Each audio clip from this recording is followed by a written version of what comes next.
చెప్పు డాడీ. ఇప్పుడే ల్యాండ్ అయ్యామన్నమాట. మా డాడీ హాయ్ చెప్పారు మీకు. ఫుల్ టైర్డ్గా ఉన్నాను నేను. 15 hours ఫ్లైట్ పడిందన్నమాట.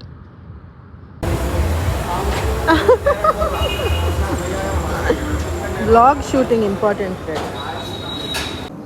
హాయ్ వా. ఏమమ్మా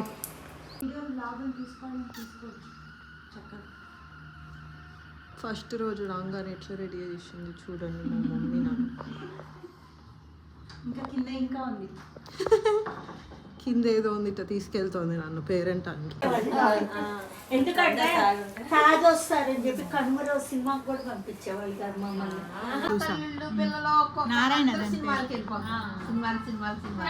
సంక్రాంతి కంపల్సరీ సినిమా ఏదో